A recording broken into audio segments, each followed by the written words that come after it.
Welcome to Rich Your Soul, Dr. John King. It's great to have you join us today. Rocky, it is great to be on Richer Soul. I'm looking forward to this chat, man. Eh, I really am. I am excited for the conversation. We always like to start at the beginning. What was it like when you were growing up, and how much did your family and school teach you about money? Horrible and nothing. Is that too concise for you? And that's it, ladies and gentlemen. Thank you very much for coming.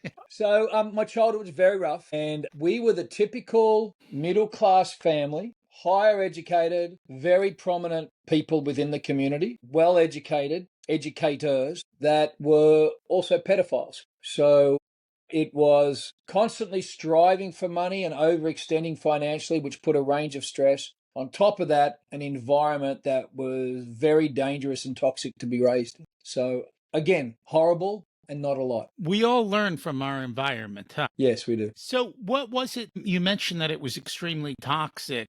I mean, were you aware of that at the time of childhood, or? No, I don't think you do. So I was abused from my earliest sexual memory was about 4. Up until I was just literally too big, when I was, I don't know, man, 12, 13 or something, or 14.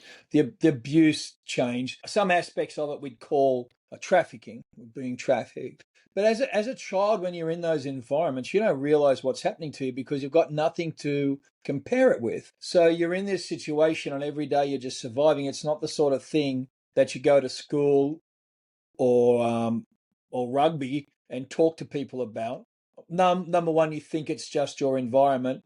Number two, there's this icky feeling that people shouldn't be told about it. Number three, you've been threatened straight out not to discuss it. So there's a whole range of these internal things that it's only until later in life that you have the wherewithal to be able to process these things that you start to ask yourself a different set of questions. And I can see that because as a child, that was your normal. Absolutely, that was my normal. And redefining normal as an adult was absolutely essential. So you've got this abusive situation, which is normal. Then you carry that baggage because your brain processes it and puts it away in little pockets in your mind. But you bring this underlying tension into adult life. And now you've got to process a new normal as an adult with a very traumatic background, and you're fundamentally living from the outside in. Everybody's telling you what's acceptable, what's normal, what to do, because you've raised your whole life, closed up, and you're not sure how to express yourself or if you're allowed to express yourself. So these whole things track differently. And your podcast is called Richer Soul. It's a very starved soul environment. It's not rich of emotions. It's not rich of expression. Those things aren't part of it. It's a very famished soul environment. Now, it sounds like around 13, 14, life changed, or just this, what happened? Well, I just got big. I was able to fight for myself physically. I had a knife fight with the guy who raised me because at 16, I was probably 6 foot tall and I don't know, made 150 pounds, 180 pounds, but I was pretty leaned up rugby player. So I just got too big and I could say no. And I left the home environment soon after that. I think there gets a point in the arc of people who are pedophiles where if they haven't completely broken and bound the child, they know that this child's going to start having adult conversation. So they move away from this abuse environment and start to sugarcoat it with external acceptance. So there's a shift in the dynamic. I don't know, I've never really thought about this before, but looking back, that seems to be how that goes. Interesting. Yeah, it's a subject nobody wants to really talk about. No, it's not. And to be honest, we are more comfortable talking about the sexual abuse of women and girls by male predators. As a society, we're still very uncomfortable talking about the sexual abuse of boys, particularly by females. We've still got that little bit of Madonna complex going on. I think things are changing. In general, men process trauma and traumatic events totally different to how women do. So it doesn't matter if it's militarily, law enforcement, or life issues. Men seem to deal with these things in a totally different manner than women do. And we really don't have therapy set up for men that's conducive for men. There's very few places, one, that offer it for men, and very two that cater for what men need in those terms of relationships, and to be able to disclose and be honest. So let's talk about that. How do men Sure. process differently? Well, if you think of conversations, women connect face to face. Men connect shoulder to shoulder. Women will sit around and have a cup of tea and talk about life, activities, schools, home, all of that, and enjoy that. Whereas men, it's in the activity and the doing of something at the shoulder of a brother that relationships develop and conversations are had. It could be hunting, watching a football game, going to a football game, sitting side by side in a car saying nothing for 4 hours on a road trip. That's how men connect. We connect in the midst of activity. So when you've got a therapy or a counseling environment where a therapist is sitting over there and you're sitting over here and they're saying, tell me about your feelings, it's like, I don't want to tell you about squat, man. I don't know if I can cuss on your show, but you're getting my point of view here. I don't want to tell you about squat. Yeah, I'm fine. Well, no, you're not really. This thing happened to you as a kid. No, I'm fine. Yeah, it's good. But you get side by side with me. I did, and this is what happened to me as a mate. This guy, I was pastoring a church at the time. He was a friend, very good friend, still a very dear friend. He just decided he was going to take me to Florida. So he packed up and went to Florida, went there, and this is just after I'd had recall of what happened as a kid. And we go to Florida. We're staying in a really crappy timeshare. Now, this guy's got access to the best timeshare in the world. But this particular one he picked, and I still give him crap for it, was horrible. I mean, it was terrible. So here we are sitting in our tidy whities, sitting around looking at the beach, and it's just crap, paint peeling everywhere, mold. We ended up moving. And we're just wandering the beach, just giving each other a hard time, going to the bottle shop to pick up a bottle of Irish. And we're sitting out the front smoking a cigar. And I remember saying to him, I said, hey, mate, there's this thing. He goes, yeah, righto. He goes, I've got to tell you about a thing that happened. He goes, oh, righto. And this is a condensed conversation that took about 45 minutes, an hour. And I told him what happened to me as a kid. And so the conversation goes, there's this thing. 45 minutes later, I start, and I have this conversation. And I talk for 15 or 20 minutes, and he goes, well, that's crap, isn't it, eh? I said, yeah, it's no good, mate. He goes, righto. Well, you want a cigar then? Yep. We went for a walk. So that's the start of a conversation. And then that conversation has gone on for 15 years now. So with men, it's different. It's not a matter of having a 45-minute session. It's bonding with someone you can trust and you can share your darkest, most embarrassing, shameful moments. That's how men heal. Is that because society has created that atmosphere, or is that how men are? Because I've been to men's groups where we do things differently. I think if you're part of a men's group and it's open, honest, and trustworthy, men will open up in that environment. But still, in a men's group, you're sitting shoulder to shoulder and you're watching other men engaged. When you're singled out one on one, I don't think that's a comfortable environment for men to naturally share. I'm not saying it's comfortable. I'm saying, well, I guess the question is, will they, or is it because they've been trained not to? I think that's worth sitting on for a minute. I think the pendulum has swung. I think the pendulum has swung from men are stoic. See, I've always believed men share their emotions, they just share it differently. I always believe that men will share emotional things with other men often before they'll share them with their spouse. And because part of that is we believe we're protectors and we want to protect our home environment.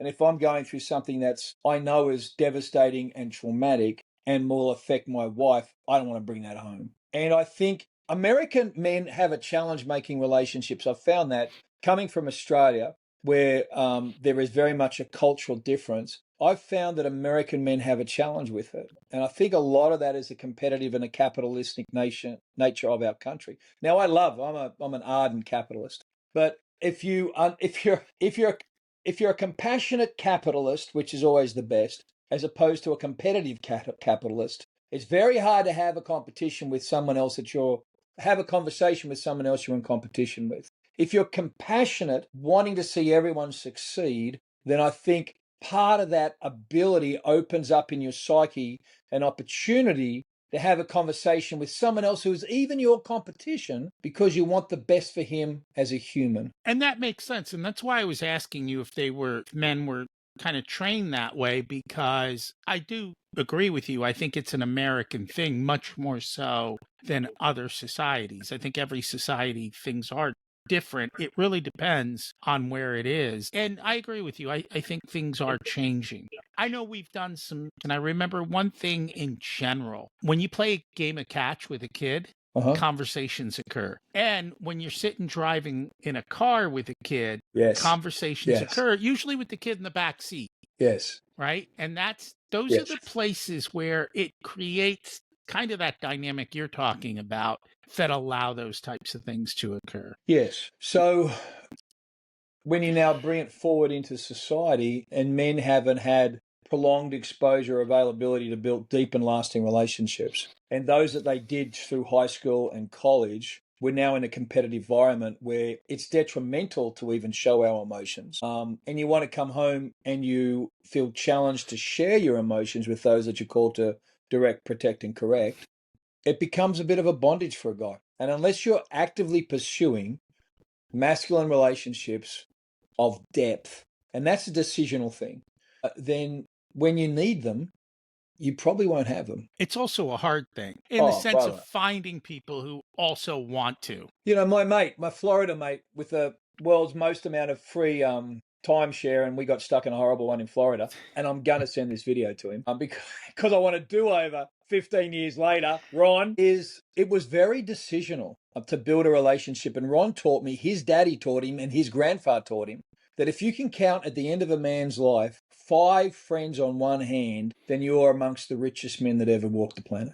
Because most men are having trouble having one. Many men might have one or two. It's a little bit like that quote in the movie The Town. You know, I need you to come with me. We need to do something. You can never ask me what it is or where we go. I just need you to come. And the guy says, you know, whose car? And that's a little bit like it. If you can get those 5 people that you can share a life with over a lifetime, and it takes a lifetime to make a lifelong friend, then you're an incredibly rich, rich person. That makes sense. I want to shift gears, but before we do, just because you talked about your early childhood, I know that you do work in this space, and I think parents are, I don't know what's the right word, oblivious, unaware of threats that Mhm. may be there. Do you have any advice for them? Things to look out for, to Yeah. be aware of? We've actually got a free ebook, and we'll get to that at the end of the thing on our website, called Keeping Kids Safe. I think and you talk about a change, societal change, the biggest change that's happened with this generation of parents is they need to give themselves the permission to be parents. Their job is to protect their kids, which means if they need to take their cell phone off their children, they take it. If they need to cut their cell phone in halves with a chainsaw, they just go ahead and do that, and they don't ask permission. They need to ground their children until they turn 16, then ground them. You know, like, protect your kids. The other thing is, statistically, if you're looking for the white man trafficking the black girl, then you're missing the Asian woman trafficking the white boy. Because 55 to 65% of trafficking victims are male, boys and men, and 45% of perpetrators are female. Now, most people out there hearing this, if they've got boys and girls in their houses, they're going to spend a lot of time telling girls, men are bad, be careful of stranger danger, don't talk to men, it's okay. If you see someone and you're in danger, run to a woman, she'll help you.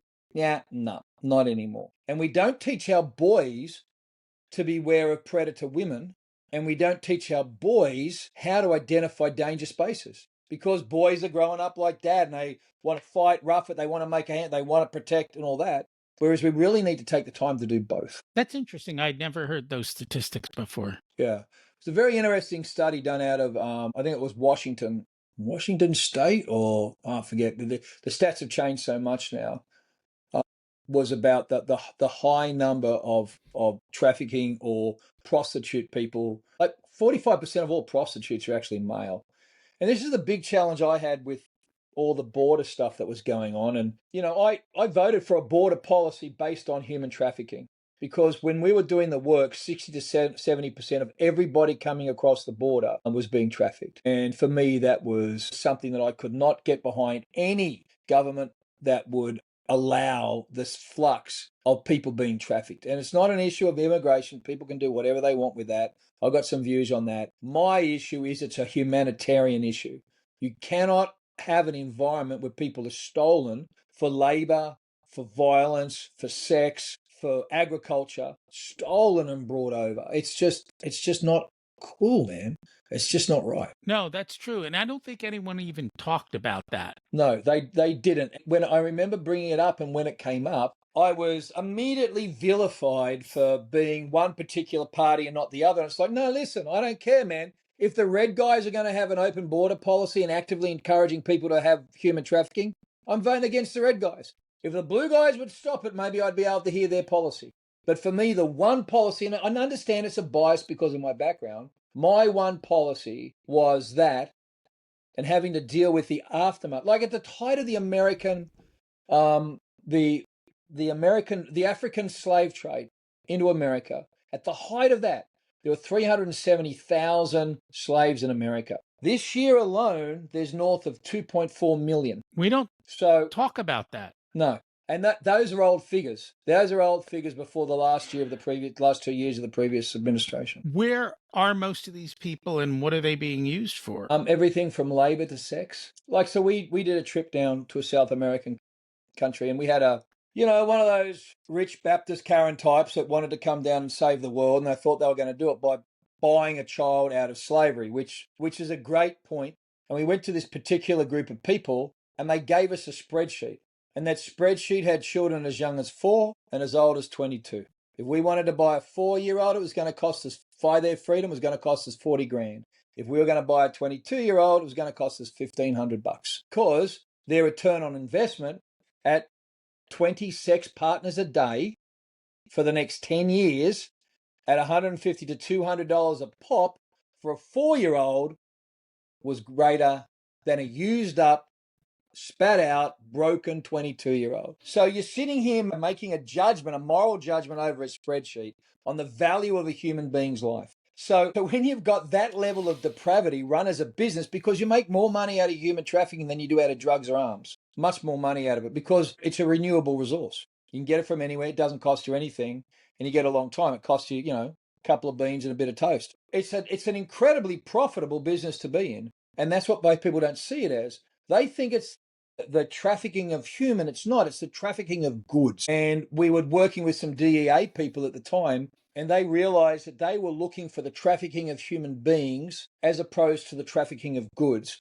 And once they changed their optics and they went back to looking for vans with trash on the top of the dashboard, GPS running, burner phones, 2 or 3 people continuously driving, and they started opening up the back of those vans, they found them full of people, because that's how the druggies or the counterfeiters were smuggling goods in. They weren't looking for buses with people sitting up nicely, dressed, going somewhere. That was probably 6 years ago, 7 years ago. So you went through a lot of this as a child, and then you kind of came to an awakening. Man, that's a really nice way of putting it, man, isn't it? Like the poo just hit the fan, brother. Like one day I had total recall of what happened to me. I call it John-ageddon. Actually, my internal marketing department calls it John-ageddon. I went from John 1.0, very logical, left-brain driven, goal-orientated, John 2.0, who wanted to smoke cigars and write poetry and try and reclaim his life. And that was literally the swap in the brain that happened when I had recall of what happened to the kid. And it all came flooding back. And I ended up developing a chronic stutter, losing my family, my business, my church at the time. And I had to rebuild everything back. Was there an event that caused it, or? Yeah, daffodils. See, daffodils. When I was a kid, Mrs. McGregor had a house a block and a half down, and she had these beautiful plum trees, and under the plum trees she planted daffodils. And every day when when the nights were too long or too violent, I'd walk to school in the morning, and it was about 20-minute walk, 25-minute walk. And every spring the daffodils would come up, and the daffodils spoke to me of hope and possibility. And one morning at about 10 in the morning on a Thursday in 2008, I think it was in October or in November, daffodils came up. And I looked down and I thought to myself, it was beautiful, man, blue sky, like the Simpsons opening. And I looked down at these daffodils and I thought, man, they're beautiful daffodils. And my mind at that point decided to vomit my memories all over a very pristine, orderly life. And everything came out, and I had instant recall of 12 years of abuse. And for men, it happens often like that. Particularly somewhere between 35 and 45, they get recall, or they start to understand what they experienced as a child.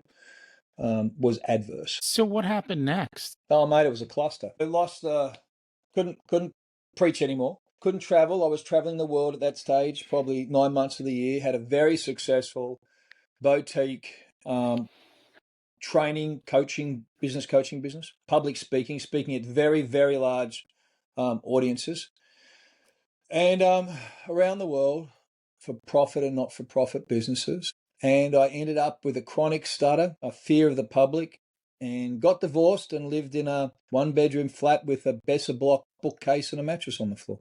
So I lost everything. So You're not there anymore, so I know you're recovered. recovering. No, Recovering. my previous admin, my ex, decided that she didn't believe this was that God would have her marry someone like me, and that the best thing for me was to end my life, that I would never recover. And after hearing that for half a dozen times, I said, you know what, this probably isn't the best for me. You're right. All the best for you. So I'm going to take your advice and do something else. And so I did. And along the way, I came across a lady who looked at my life and what other people saw as trash, she saw as treasure. And I've been building back ever since. And it's awesome. She's great. And sometimes we need to go through the dark times, don't we? We have to go through the dark times, brother. We all do. And people think that life is a 6-lane highway. It's not, man. It's a back dirt road in the middle of a Louisiana swamp. It's just no fun whatsoever. And I think that's what we need to understand when we're redefining normal, is that life is adversity and it will never change or never stop. And it's our ability to be able to cope and navigate it that has to improve over time. So you left your wife and you started to Yeah, rebuild. well, man, it was either that or kill myself. That was my options. They were the options I was literally given. I wasn't worthy of living as far as she was concerned. So I thought I would remove myself because we're estranged at that part. She'd spent 2 years living out of the main bedroom. She didn't want anything to do with me. And I didn't think that was a good enough or acceptable enough model for my children. And it was horrible, mate. Just living with her was horrible and was not good for me. I don't think it was good for anybody. But you know how those things go. It's always dad's fault. And that's something you live with. It would have been dad's fault if dad blew his head off in the middle of the backyard as well. So did that, moved out and moved forward and have never stopped. Never stopped. It's never easy. No, it's horrible, mate. And you judge yourself a lot as a man because you're supposed to get that right. And you see the damage it does to the children. And you see the damage that your ex does to the children. And you wish it could be different. But then you look at, you got to make a decision. It's not an easy decision. It is what it is, brother. Regret is a useless emotion. It's a waste of chemical and a waste of time. We all make mistakes and some of them are different. And, it's never what I planned. Was married 24 years to the previous admin, which was a good stretch. It was. Now, from there, you've kind of shifted because now you work a lot with performance mindset and talking about that more so versus than necessarily fixing trauma. I think part of that, Rocky, is in order to have a conversation with people, particularly men, I can't get online and say, hey, fellas, let's all get together, hold hands, sing Kumbaya and talk about your trauma because you've got issues. No, but I can talk to men about, hey, listen, you might be stuck. You might want to have some things to deal with, things to overcome. I can help you get from, hey, this is my background, it's really crappy, to this is where you can go because it's really awesome. So I can take them on that journey and that arc. And what I find is that guys will hop into that conversation where they may be hesitant to hop into a conversation where they've got to admit that they've got trauma, or someone in their life will see them join a group that is a trauma group or a therapy group. But to get together with something like Man Church that we run every second Saturday, or get together something like the Phoenix Collective, or to do something like the Mindfire Challenge, they're going to go, great. But it doesn't matter where you enter, you're going to be asked a series of questions which are going to help you unpack other things in your past that are holding you back. And the reality is we all have things in our past that are holding us back. And those things are 80 to 90% of the time traumatic. And so let's just talk about that. Let's get that conversation out of the way so we can move on into where we want to go. How receptive are men to that? Yeah, I can give you the podcast answer or the real one. So let's go with the real one. My story's horrible, Rocky. I know it is. And I've worked with a lot of, senior SWAT guys and pipe hitters in the military. And they will say, adding your own expletives. I would never swap your story, Dr. King, with my story. And those guys have been in the sand for 20 years. The reality is, I wouldn't swap my story for their story because I don't understand that. So, what I've found is once I build a relationship with guys, we build it around a commonality, and that commonality is transformation. And once we understand it doesn't matter where you come from, what's important is where you're going, then you can walk side by side with that. I can walk side by side with a veteran police officer or a military man because it's about getting my head right, keeping my head right. No one's coming to save me. What do I need to do today to get to tomorrow? And build those wins together. And that's a mindset and a set of skills that is not based upon, is not trauma related. That's why we don't spend a lot of time unpacking what's the nature of your problem. We spend a lot of time looking at what is the nature of your future, because that is the more powerful driver. Do you find most therapists spend more time talking about the past versus defining the future? In my experience, most therapists have got no idea what you're talking about because they've never been through it. Like they're making shit up as they go. Like you talk to anybody in the military, they're sitting down with some kid who looks 12, who's got a doctorate or a master's in something, and they've never taken a life or never had their legs blown off or lost their best friend. I got one mate who was back in the US on furlough, and his entire squad was wiped out by Taliban. I mean, every friend he ever had since he entered the military was decimated in one attack. So how do you sit down and say, hey, listen, why don't we workshop? Here's a sock puppet, and you just tell this Mr. Sock Puppet what your feeling is. You know, it's not. But my mate, if you go hunting and it comes time to skin the deer, and he can't do it, and he'll tell you why, then you'll have a life-changing conversation. But you've got to be there for those moments and those times. And even if they can't have a conversation with me because they think, well, you won't understand, John. Yeah, right, I won't understand. But you've got to have a conversation with someone. And so often there's a chance. I call it coaching. I'm not a therapist. I'm involved in coaching people. It's the same techniques I've used in business for years that I use performance coaching, that I've used in therapy coaching, because I've found that is a thing that sees the greatest result. It's not camping on a problem, but helping people to a solution. So what is performance coaching? Well, if you and I were coaching, and say it was around business or life or whatever, I believe innately you understand two things. Number one, the things that are holding you back, and then the answers to your own questions for the future. So my job is to actually help you ask those questions and find solutions for those answers. So what is it that's holding you back? Well, let's talk about it. Okay, why do you not exercise? Why do you start something and stop it? Why do you have a problem with eating? Why do you have a problem changing a mindset? Let's unpack that a little bit. Then, okay, you've identified that. Now, what things do you think you can do? Because you can't actually tell people what to do.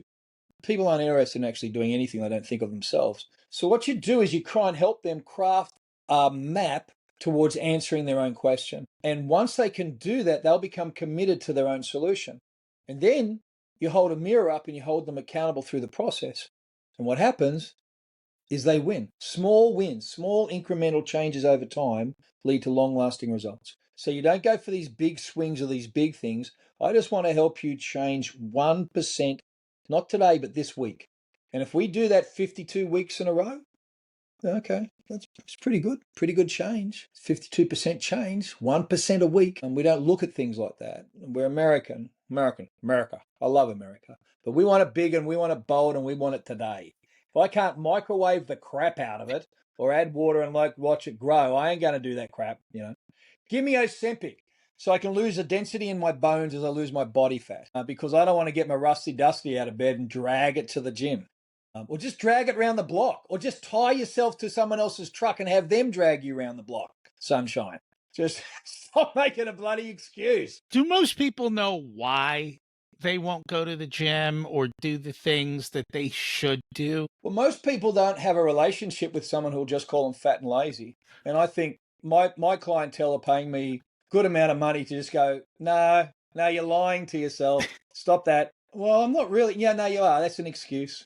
That's an excuse. Most people don't have friends that'll be honest. Most people have a challenge with honesty and transparency and authenticity. Most of our problems would be solved if we could just be authentic with ourselves. Because when we stop long enough to ask ourselves deep questions, then we end up with solutions that are going to take us to the right place. Yeah, it's funny because people do want the easy solution. And in today's world, if you tell people the truth, you tend to get in trouble, and you're the one who is blamed for their problem. Oh, yeah, man. Well, you just have a look at how many disclaimers you've got to put on a website or a podcast. I am not a doctor. I am not a therapist. Do not do anything before you go and see someone for something. Because it's like Tide pod capsules. This should not be eaten. Well, what sort of moron does that? Why? Or those ones where the lawnmowers, like, do not poke your handy in rotating bladey. It's like, what are you, stupid? Don't hit yourself in the head with a brick, sunshine. And yet we do it. We've got people who do that stuff. Yeah, and they blame you for not telling them. So I try and mitigate that stuff. So the question then is, you're not going to get everyone to come, right? Because most I don't want everyone to come. I try and anti-sell this thing, the buggery. I'm literally comfortable with 2 or 3 people. If I can change 2 or 3 lives, ultimately I'll end up with 2 or 3 raving fans. And every raving fan leads to another 100 people. So am I prepared to start small in order to scale big? I am, because I want authentic connection and change. I want to be the person that I wish I had when I started this. Wait, repeat that? I want to be the person I wish I had when I started this. Okay, that makes sense. And I think that's a big part of it, right? More often than not, that is what people want. They want. There are 4 things, and I keep them on a little card my wife made for me. 4 things that are fundamental for my existence. Number 1, be authentic. Number 2, imagine the future you want to inhabit. Number 3, allow these truths to set your goals. And number 4 is live Susu. So authenticity is absolutely fundamental. And I believe the lack of authenticity is the thing that stops us from rising the most. It stops us from getting healthy, stops us from running a business that we actually want to do, stops us from growing a business. So when it came to starting both the Phoenix Collective and writing this book I've got coming out, I started with the premise of I must be completely honest and authentic, because I have to go to bed knowing that I've told my own truth every night. And if I can do that, then at some point it'll bear fruit. So it's, one of those great existential gambles. Can you make money in America being honest? Yeah, Yeah, you can. I think so. Why can't I be the good guy and wealthy? Do you find a lot of people put the two, like, in a sense, that to me is a seesaw?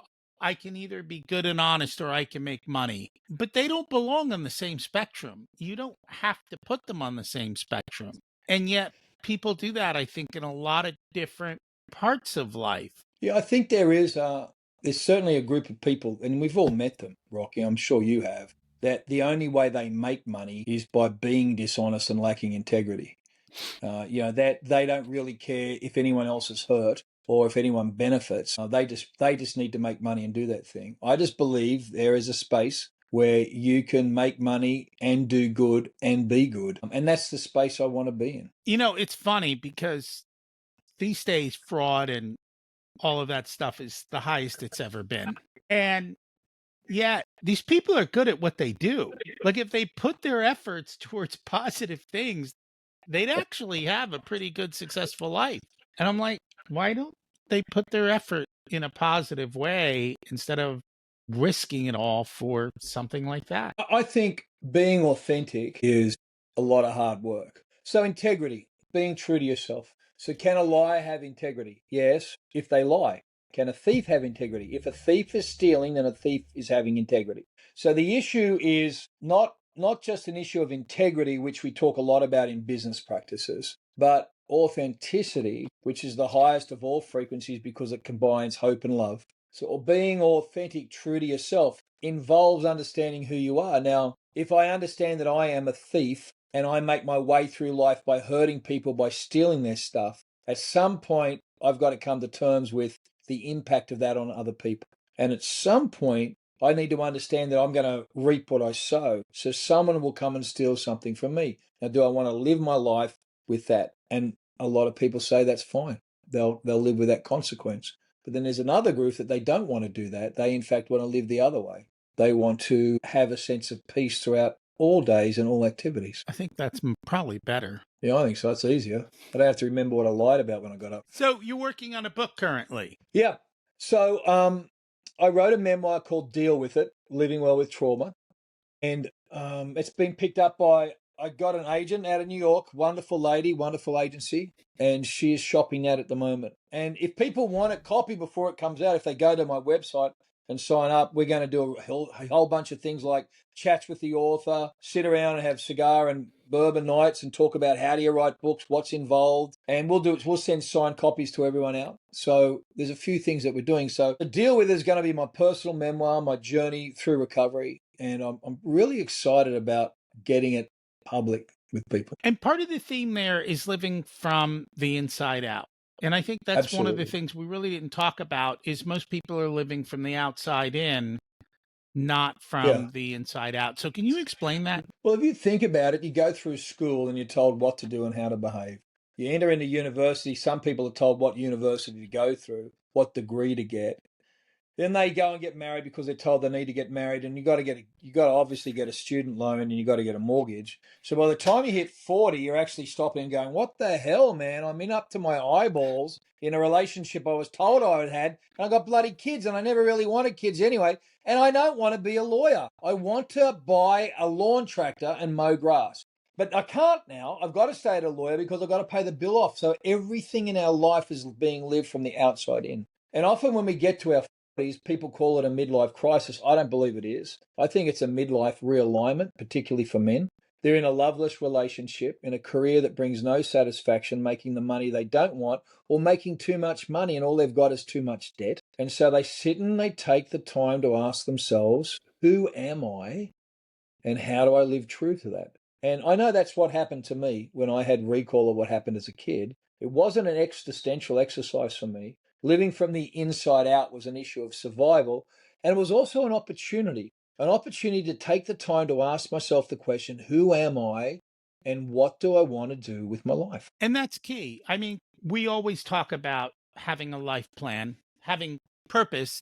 And I think purpose, people get confused with purpose. Oh, I have to save 1 billion people. No, it can just be living what you want to live in life. And I think Yes. people get confused with that. But when you have clarity on who you are and what you want and how you operate, then everything else kind of gets pretty damn good. It does. We teach one course in the Phoenix Collective called Derailment, why smart people do dumb stuff. And one of our key cores in that teaching is purpose, mission, vision, and value. And because once you've got those lined up, you fly straight. But if you don't know what it is you're called on this planet and created to do, you won't understand what that looks like to do. You won't have that daily mandate, that mission to do it, and you won't have the values that'll sustain it. But once you line those four things up, you will just breeze through life and you'll find that you no longer say no to things because you're too busy saying yes to the right thing. Saying no is powerful. People don't say no enough, do they? No, because often they don't know what to say no to. And that's what we teach in Derailment is if you line up purpose, mission, vision, and value, then your no's are automatic. You'll just know, look, I'm a writer. I've launched my writing career. At the beginning of this year, my wife and I decided we wanted to see my writing career. So we're very focused financially and time-wise because writing a book is a third job. You know, it's also the first draft's the second job. Editing's the third job. So you read third on top of running businesses, running nonprofits, all those sorts of activities. Looking after 4 chickens and a dog. So all of those things. So we're very focused. So my no's are now automatic. I don't have time. I don't have time for a wrong yes because for me to waste an hour or two is an hour or two off a manuscript or an opportunity. So my no's are automatic because my purpose, mission, vision, and value are lined up. Like this podcast was an automatic yes because this is the sort of podcast that I want to be on because this is the sort of podcast I believe in. So therefore it's a yes. Whereas the one for a metal fabrication unit was probably a no because I don't know much about pop riveting. So even when it comes down to saying yeses and no to those sorts of things, it's like I've got purpose, mission, vision, and value that line those up and help me go. And that makes sense. It applies to every part of life. Saying yes to Yes. an event, a different types of things that you're invited to, learning to say no. And sometimes the other people might be mad, but I guess it's the question of who is better off being mad, you or them, right? I'm mad that I'm here, or they're mad that I didn't come. Yeah, exactly. Exactly. And it goes back and forth on that. But I don't know how much people, I don't know if they just don't have the courage to say no. I don't think so, and I don't think they know what to say no to. So I like to make my look. It's like a menu, mate. There are certain foods I'm not going to eat, and I've made my mind up before I've walked into a restaurant. So it's like there's certain people I won't hang out with. There are certain events I won't go to. I've got some great friends, but some of them I don't want to hang out with. So I just don't. I suppose it's an oxymoron. Great friends that I don't want to hang out with. Well, they're people who I once spent time with that I've come to understand are not going to enrich my life or my mental health. So those people I no longer spend time with. I don't do it cruelly, but I'm very focused on what I'm currently doing. And that makes a lot of sense. Now, you had, so to speak, the first awakening. Was there another event after that? Man, there is, but that'd take so much time to unpack. Okay. And I want to be sensitive to you. No, that's Maybe fine. we'll circle back around and we'll do another one. That's fine. I didn't realize it was such a big thing. I thought maybe it was on a smaller scale, but no, that's perfectly fine. Well, I'm an Australian Aboriginal and Brahmi man, removed from his family because of a policy to breed the black out, raised by the people who trafficked me. And 2 years ago, I went from orphan to being a member of a tribe. So it is a bunch to unpack. That is a bunch to unpack and a whole reason to kind of continue that. Yeah, there were parts of the story you left out there early on. Yeah, there were Yeah, a few. there were a few. You've been through a lot, and yet here you are still thriving. Well, I never asked why. That was my only prayer was that he would turn all things around for good, and he has. And I think I'm grateful. I've come to like who I am, and I wouldn't have become who I am without going through the things that I went through. So I can't but have gratitude for it. Now, do I wish that for anybody else? Heck no. But man, I'm okay with it. It's my story. No point having shame with your own story. We allow our past to either refine us or define us. And I believe we should be living in a state of mind where our past is refining us, speaking to our future, not holding us back. And I think what you said was important. A, you have to like who you are. And B, truthfully, if we didn't go through the things we went through, we wouldn't become the people we are. Exactly. And you can say, well, I didn't want that to happen. Okay. But then the rest of your life also gets changed. And the question is, will you be happy with that new life? Who knows? I don't know.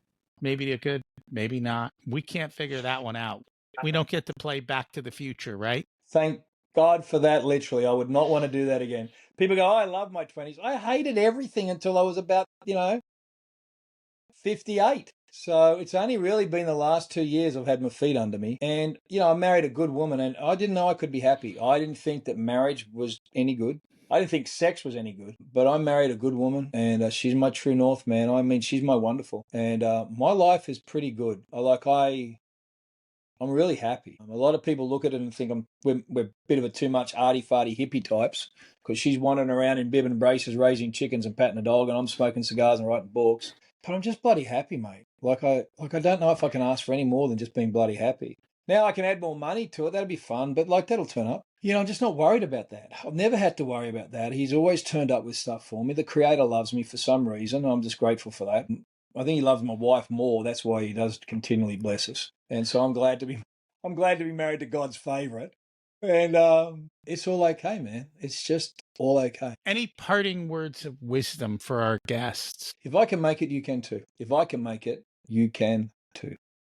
And, if they go to my website, they'll see something called drjohnaking.com. They'll see something called the Mindfire Challenge. If they click on that, that's a free 5 weeks performance mindset trauma recovery course we give to podcast guests specifically. They can sign up for the book and I'll send them a signed copy of that when it comes out. There's a bunch of free resources on there and we do our best to sew back into people and find and connect with the right people and walk forward with them. And we'll come back to that again in a moment. What's one truth about success you wish more people understood? Earl Nightingale. Success happens when opportunity meets preparedness. So don't spend your life trying to be successful. Spend your life trying to be prepared. Because when your time comes, you will walk into it like it's the open door you're supposed to be in. You have to answer when opportunity knocks and you have to be ready, right? You got to be ready, man. Too often Spend your time doing that. Too often people say no. What's a lesson that cost you a lot but was worth every penny? Man alive. What's the lesson that cost me a lot? That I'm resilient and I'm relentless. Sisu, a Finnish word that means white knuckle courage in the face of overwhelming odds. When everything is lost, the spirit of Sisu turns up. My recall of my abuse as a child taught me that I am relentlessly resilient, and that brings me great comfort. In an ever-changing world, resilience is literally one of those skills that I think everyone needs to learn. Absolutely. If you were to Absolutely. give an 18-year-old one specific piece of wisdom, what would it be? You're stupid and you know nothing. Hang around with people older and smarter than you, and don't take yourself too seriously. Thoroughly enjoy it. You have no obligations, no mortgage, nothing. Love every bloody minute of it, sunshine, and just get after it. Don't settle down until you're past 25 and you're approaching 30. You should travel the world 2 or 3 times, find a good woman and love her passionately, and make sure she loves you back. Dogs can be a pain in the ass because you've always got to find someone to mind them. Get a cat and just leave a dozen cans of tuna out and you'll come back in a month. It'll be fine. There you go. You've thought about that one, huh? No, I just made it up for you. But it's fantastic. We should write a book. Remind people, if they'd like to learn more about you, get resources, where they're going to find you. drjohnaking.com. drjohnaking.com. If they go there, they'll find how to sign up for the book, join the Mindfire Challenge, a bunch of resources, book a time to have a chat, anything they need. Thank you so much for joining us today. Cheers, Rocky. See you next time, mate. We'll have a chat. Bourbon and cigar, maybe. We'll have 2 blokes and a bourbon. How's that? Sounds like a plan. Cheers, brother. Hey, thanks for checking out the full unedited video of the Richer Soul podcast. You can get the full audio podcast with intro, outro, and a ton more details here on YouTube or whatever your favorite podcast player is. Don't forget, we've got hundreds of episodes for you to go back through, and you can also get episode information on the Richer Soul website as well. Don't forget to subscribe so you're automatically updated as to what's going on and every time we release a new episode. The first few episodes of the Richer Soul podcast actually lay out the entire framework that everything is built on over all of these years. So check them out as well. Thanks for listening.